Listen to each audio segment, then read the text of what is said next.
Municipal bonds. Municipal bonds, or muni bonds, are the debt securities issued by state and local governments, as well as other public sector entities such as counties, school districts, public transportation authorities, and also some nonprofit organizations. This market is around $3.7 trillion in size. Interestingly, around 45% of the muni bond market is owned directly by primarily U.S. households, and an additional 29% is owned by mutual funds and exchange-traded funds, ETFs, many of which themselves are owned by households.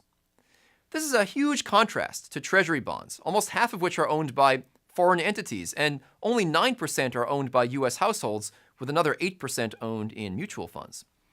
Even in absolute terms, households own more muni bonds than treasuries. They own $1.6 trillion in muni bonds compared to $1 trillion in treasuries. And if you assume households own all the mutual funds as well, then it's $2.7 trillion for muni bonds versus $2 trillion for treasury bonds in the accounts of U.S. households. The likely reasons for this extent of household ownership in munis has to do with the fact that when the individual or household owns a muni bond, they, with some exceptions, do not have to pay federal income taxes on the interest paid by that bond. That makes individuals in high tax brackets a very natural investor clientele for owning muni bonds. That tax break does not occur when households own treasury bonds or when they own corporate bonds. And as a result, muni bonds trade at lower yields, higher prices, than corporate and treasury bonds of similar quality. For example, here are some yields on 10-year bonds at the beginning of April 2013. The U.S. Treasury 10-year yield was 1.69%. AAA-rated muni bonds with 10 years to maturity were trading at very close, 1.68%. And AAA-rated corporate bonds that also mature in 10 years were trading at 2.22%. So the 10-year AAA-rated muni bond, the safest category among munis, yield about the same as the U.S. Treasury bond, despite not being as liquid or quite as safe. And that's because of this tax advantage. These munis trade at a negative spread to 10-year AAA-rated corporate bonds, not because they're necessarily safer. In fact, since 2010, the munis and corporates should be roughly on the same rating scale, but because of this municipal bond tax advantage. Tax-exempt entities, such as pension funds or university endowments, are not a natural clientele for muni bonds, since they don't pay tax anyway. Why should they own these bonds that pay lower yields for the same level of risk as a result of the tax advantage? They shouldn't. These institutions that are already tax-exempt can get a higher yielding bond for the same level of risk and not have to pay tax in any case. Similarly, there's not much of an argument for a household to own a municipal bond in a retirement or other tax-deferred savings account, like a 401k or 403b or IRA.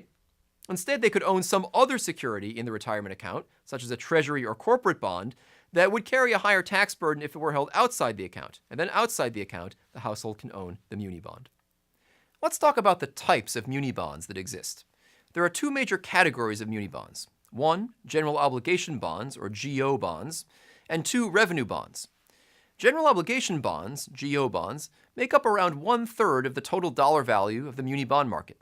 They are more directly analogous to U.S. Treasury bonds and are most commonly issued by states, cities, towns, and school districts. In this arrangement, the issuing government, the state or the city or town or school district, pledges that it will make contractual payments.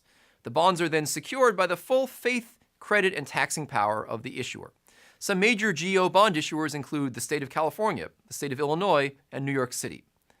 The key economic difference between a GO municipal bond and a treasury bond is that these GO issuers cannot mint their own currency if necessary to meet their obligations, although California did make some required payments in 2009 and 2010 in the form of IOUs. Revenue bonds make up the other 2/3 of the muni bond market.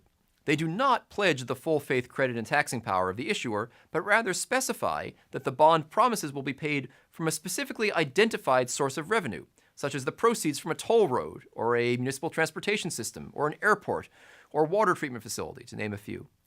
So for example, the New York MTA, Metropolitan Transportation Authority, has issued revenue bonds to make capital improvements to its system.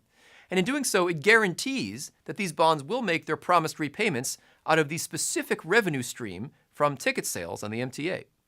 In buying revenue bonds, investors take some comfort in the fact that public transportation systems in a city like New York have a monopoly on the provision of these services. So if they have to raise ticket prices demand will probably be not as elastic as in a truly competitive market for the provision of a service. If, in contrast, a haircutter in a salon tried to issue a bond, now we're talking about a non-municipal bond, secured against the revenue from his future haircuts, investors would be a lot more concerned. If he had to raise prices a lot, would his customers go elsewhere? Probably. Cities and states often purchase protection for both types of bonds, GO and revenue bonds, from what are called monoline bond insurers. These firms promise to make any payments if the issuer defaults, in essence taking over some or much of the credit risk from individual creditors, as long as the insurer remains solvent, of course.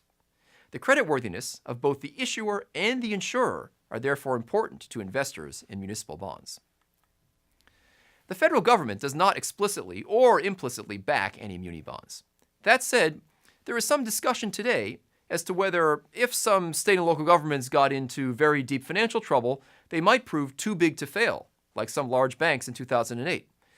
Because the bonds of these cities and states are owned by households, muni bond defaults would probably not have the same systemic impact on the financial system as the failure of a large bank.